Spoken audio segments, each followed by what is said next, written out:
नमस्कार, जय भीम, जय भारत। मैं बीएसपी वाला स्वागत करता हूं अपने एक और नए वीडियो में।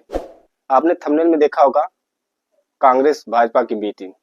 ऐसा क्यों कह रहा हूं, आप लोग को सिद्ध करके दिखा सकता हूं और आप लोग मेरी बात ना माने तो तर्क करके देखिएगा। दिल्ली का चुनाव बीता, कितने वोट से आ रहे केजरीवाल जी? वैसे भी वो तो बहुत पवित्र बनते थे, खैर वो बात अलग है। और आप लोग कहेंगे बीएसपी वाला होगा, बीएसपी का वीडियो नहीं बना रहा है, कांग्रेस का वीडियो बना रहा है। कांग्रेस का वीडियो बनाना इसलिए जरूरी है कि अगर यही स्थिति अगर बहुजन समाज पार्टी की होती, अगर बहुजन समाज पार्टी 2-3% वोट काटती तो पूरा मीडिया चिल्लाता, सोशल मीडिया चिल्लाता कि बहन जी ने या बसपा लड़ी इसलिए बीजेपी आ गई। यहाँ पहले जान लीजिए कौन कौन पार्टियां लड़ी थी। एमआईएम लड़ी थी 2 सीट पे, चिराग पासवान जी की पार्टी लड़ी थी 1 सीट पे, और नीतीश कुमार जी भी लड़े थे। सीपीएम, सीपीएम-आई, सीपीएम-एम, ये सब कई पार्टियां लड़ी थी, लेकिन खासकर जो लड़ी उसके बारे में जानकारी बता दें। एमआईएम को 2 सीट पे 73,032 वोट मिले थे, सोच लीजिए। और जदयू को, नीतीश कुमार जी को 1,05,80 वोट मिले थे, 1 सीट पे लड़े थे। और एलजेपी को, चिराग पासवान जी की पार्टी को 1 सीट पे भी लड़े थे, 50,209 वोट मिला था। बहुजन समाज पार्टी की बात इस वीडियो में नहीं करेंगे। आप लोग हमेशा बीजेपी को, बसपा को टारगेट करते हैं, इसलिए नहीं कर रहा हूँ। बीएसपी का वोट आप जानते हैं बहुत खराब रहा है, या कह सकते हैं 60-69 सीट पे लड़ी, लेकिन वोट परसेंट 0.58 में था। लेकिन इस वीडियो में बात करूँ कांग्रेस की, जो दूध की धुली हुई है, जिसने 70 साल तक शासन किया, जिनके बाप दादाओं ने मजे लिए, उनकी बात जरूरी है। क्योंकि यही लोग बहन जी को नफरत फैलाते हैं, बातें अच्छी अच्छी करते हैं, लेकिन हमारे समाज को गुमराह करते हैं।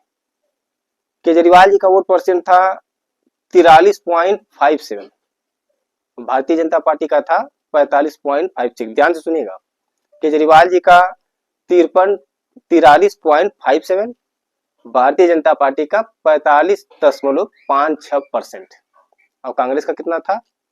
6.34%। सोच लीजिए, इन लोगों के वोट का आंकड़ा 2 लाख लमसम का था, और कांग्रेस ने वोट पाया था 6 लाख। किसी मीडिया वाले ने चिल्लाया कांग्रेस लड़ गई अकेली, कांग्रेस भाजपा की बी टीम। क्या आप लोगों ने कहा कांग्रेस अकेले न लड़ी होती तो केजरीवाल जीत जाते, बीजेपी सत्ता में नहीं आती? हालांकि मुझे बीजेपी, केजरीवाल, कांग्रेस से कोई मतलब नहीं, मुझे बहुत प्रेम है भाई, अपनी अपनी पार्टियां हैं, लेकिन हमारा काम है, हम लोग, हमारा जो काम हम तो करेंगे। आप लोग अक्सर टारगेट करते हैं कि बसपा लड़ गई तो, अभी मिल्कीपुर में उसकी बात अलग करेंगे। बसपा लड़ गई तो बीजेपी आ गई, बसपा न लड़ी होती तो बीजेपी नहीं आती। अब मिल्कीपुर का चुनाव देख लीजिए, अवधेश पासी जी का सांसद थे ना, अपने बेटे को लड़ाए थे कि नहीं हारेंगे नहीं, जीत जाएंगे, हार गए ना। 61,000 वोट से हारे हैं, बताइए कुल वोट। अब इनको क्या बताया जाए, कहते हैं लोग कि वही अगर बहुजन समाज पार्टी लड़ी होती तो कहते कि अरे बीएसपी लड़ गई, वोट काट लिया, इसलिए सपा वाले हार गए। अब बताओ कहाँ हार गए भाई? इसलिए हार गए कि अकेले हराने में दम नहीं है।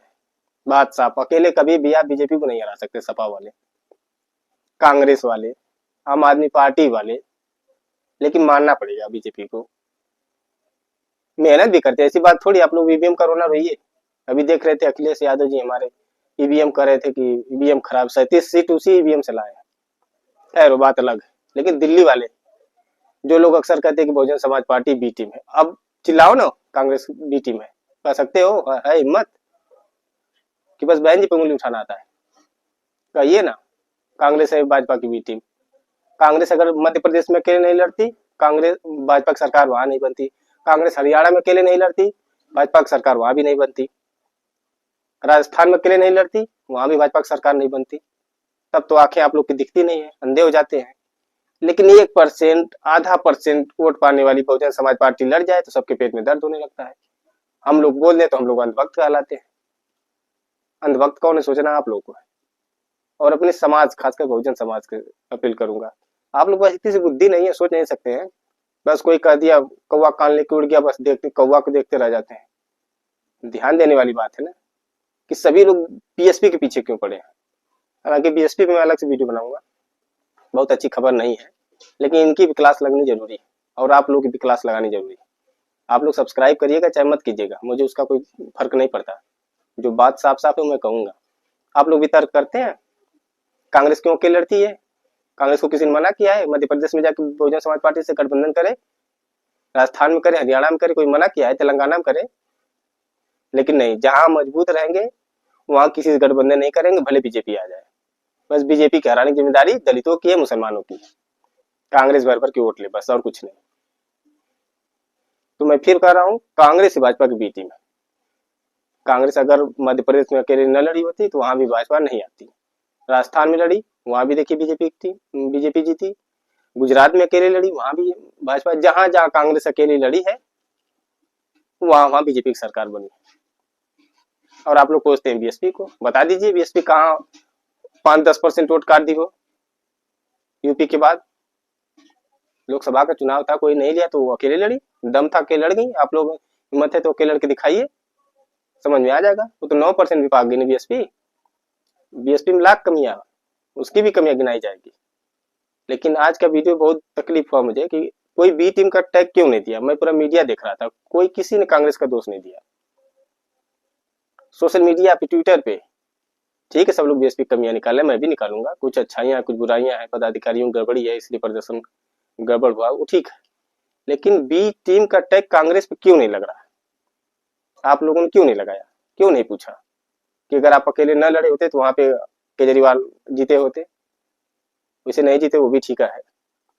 देवदारू के ठेके में इतना दिन से पकड़े जा रहे थे, गंगा यमुना किसको साफ कर रहे थे, कितना कितना सब घपला के तब हारे हैं। बाकी ईवीएम का जो मामला है सब दुनिया जानती है, हमको बताने की जरूरत है नहीं। लेकिन बात था, देखिए 6% अगर वोट नहीं काटे होते कांग्रेस वाले, ये इंडिया गठबंधन वाले हैं। कैसा गठबंधन बहन जी? पहले ही कहा था, दिल मिले न मिले हाथ मिलाते रहिए।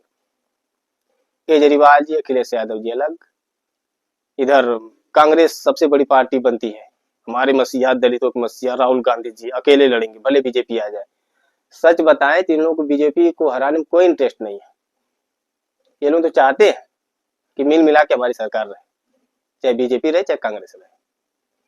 इन लोगों का चित्त या पट दोनों इन्हीं लोगों का रहता है। समझना आप लोग, अभी घबराने की कोई जरूरत है नहीं। अभी यूपी की बारी है ना, यूपी में तैयारी जमके होगी। अगर यूपी में नहीं लड़े तो फिर तो कहानी खत्म, खासकर बसपा और इसका रहा। और रही बात कांग्रेस पे ध्यान दीजिए आप लोग। अगर मैं गलत कर रहा हूं, आप कोई चुनाव उठा के देख लीजिए जहां जहां के लिए लड़े, बड़े बड़े राज्यों में, छोटे छोटे राज्यों को छोड़िए, बड़े बड़े राज्यों में भाजपा को जिताने वाली कांग्रेस। आप लोग इतने इतने समय दिमाग लगाते हैं, कोई भाजपा के बी टीम में बहन जी अकेले लड़ गई तो बीजेपी को फायदा पहुंचा दी। जब कोई नहीं पूछेगा यार तो कोई क्यों जाएगा किसी के द्वार पे? मैं आपको अपने घर नहीं बुलाऊं, आप आएंगे हमारे घर बर्थडे पार्टी में? जब आप नहीं आ सकते तो बहन जी क्यों जाएंगे? हालांकि बीएसपी का तो मूड खराब है देख के, ये जो हवाई बात करते हैं सब ना, उनके लिए तो हम अलग से वीडियो बनाएंगे। बताइए इनका नोटा से भी थोड़ा सा ज्यादा उठे, 55,000 52,000, ये स्थिति थी। हवाई बातें कर रहे थे, दुनिया भर का स्क्रीनशॉट मार के रखा दिखाऊंगा आपको। जो मीडिया बाजी चल रही थी कि बीएसपी ये आ रही है, सर्वे में इतना आ रहा है, वो बात अलग है। लेकिन कांग्रेस को क्यों दूध का धुला साबित किया जाता है?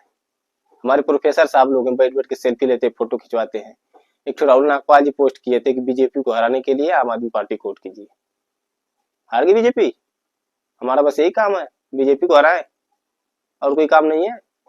बाबा साहब ने वोट इसीलिए अधिकार दिया था कि बीजेपी को हराने के लिए कांग्रेस को वोट दो, कांग्रेस को हराने के लिए बीजेपी को वोट दो। इन दोनों को नहीं तो तीनों लोग से जो ब्रांड निकला उसको वोट दो, यही चालाकी है। कांग्रेस बीजेपी की टीम है, आप देख लीजिएगा किसी राज्य में स्टेट में उठा के, जहां जहां ये लोग मजबूत होते हैं वहां बहुजन समाज पार्टी को नहीं पूछते हैं, जहां पे 4% 2% उठ रहता है। लेकिन आ जाएंगे यूपी में गठबंधन करने। आप लोग भी कहेंगे गठबंधन करना चाहिए, बिल्कुल करना चाहिए, हराना है तो करना चाहिए। हम लोग भी बेरोजगारी से परेशान है, लेकिन तरीका जब सब पे लागू तो होना चाहिए ना। प्रेशर सबके ऊपर, सिर्फ बीएसपी पे क्यों प्रेशर रहता है? एक बार और निवेदन करूंगा, दिल्ली के चुनाव पे मान लीजिए रिजल्ट सही नहीं आया, लेकिन कोई बात नहीं, लड़ेंगे। अम्बेडकरवादी बाबा साहब ने कहा है संघर्षों के आदि हैं हम, अम्बेडकरवादी हैं। संघर्ष तो करेंगे, ऐसे थोड़ी कि एक बार परीक्षा फेल हो गए तो तैयारी करना छोड़ दें। बहुत कमियां है इसमें भी, सुधार किया जाएगा। लेकिन कांग्रेस वालों सावधान रहिए, पॉलिटिकल जो षड्यंत्र रचा जा रहा है उस पर बारीकी नजर नहीं रखेंगे तो जिंदगी बीत जाएगी। आपको बीजेपी हराओ, कांग्रेस जिताओ, कांग्रेस हराओ, बीजेपी जिताओ, बस इसी तरह करने में ना अपने कुछ मिलेगा नहीं। नहीं तो याद कीजिएगा बहन जी का शासन क्या रुतबा रहता था। अब यही करिए, बीजेपी हराइए, वो लोग किसी को जिता दे किसी को हरा दे, उनपे कोई टैग नहीं लगता, बुरा इसी बात का लगता है। अब बीजेपी को भी बसपा को भी टीम कर रहे, अच्छी बात है। आप कांग्रेस को भी कहिए, आप केजरीवाल जी को भी कहिए कि वो हरियाणा में जाके अकेले लड़ जाते हैं, पंजाब में जाके अकेले लड़ जाते हैं, गुजरात जाके अकेले लड़ जाते हैं, राजस्थान जाके अकेले लड़ जाते हैं, गोवा जाके अकेले लड़ जाते हैं, तब तो बी टीम नहीं है। क्यों भाई दोहराते हैं क्यों? चंद्रशेखर आजाद जी जाके राजस्थान लड़ जाए, मध्य प्रदेश लड़ जाए, हरियाणा लड़ जाए, उनको कोई पूछने वाला नहीं, वो बी टीम नहीं है ना। कांग्रेस हर जगह अकेले लड़े, भले बीजेपी आ जाए, वो भी बी टीम नहीं है, बस बी टीम बीएसपी को। इसीलिए मैंने गौर किया, मैंने जब देखा तो कहा यार ये तो बहुत बड़ा झोल हो रहा है, जनता इसी में खुश है। भाजपा आ गई, कुछ भाजपा वाले खुश है, कुछ केजरीवाल जी वाले नाराज है। केजरीवाल जी बहुत अच्छे थोड़ी थे, क्या किया आप लोगों के लिए? आप लोगों ने तो बस यही ठिका लिया है, अच्छा हुआ। मुस्लिम समाज बीजेपी हराओ 2 वोट, दलित समाज बीजेपी हराओ 2 वोट कांग्रेस को, आम आदमी पार्टी को, अपना तो कुछ वजूदा नहीं बचेगा। तो सुधरिए, और राजनीति पे पढ़ाई कर रहे हो चाहे व्यवसाय कर रहे हो, कुछ भी कर रहे हो, लेकिन राजनीति पे पैनी नजर रखिए, क्योंकि राजनीति से ही हमारा अधिकार सुरक्षित है। और राजनीति में अपना वर्चस्व बनाए रखना बहुत जरूरी है, नहीं तो कोई पूछेगा नहीं, ऐसे ही हत्याएं मर्डर बलात्कार होते रहेंगे। वीडियो को शेयर कीजिएगा, चैनल को लाइक सब्सक्राइब जरूर कीजिएगा, और अपना कीमती राय कमेंट में जरूर दीजिएगा। धन्यवाद, जय भीम।